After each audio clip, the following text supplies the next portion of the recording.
Egg గోంగూర curry. గోంగూర ఎగ్స్తో curry చేస్తున్నా.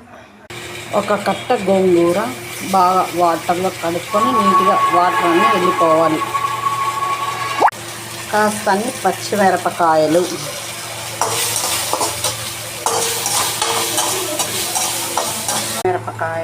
తెల్లవాయి, గోంగూర అన్నీ కలిపి మిక్స్ చేసేది.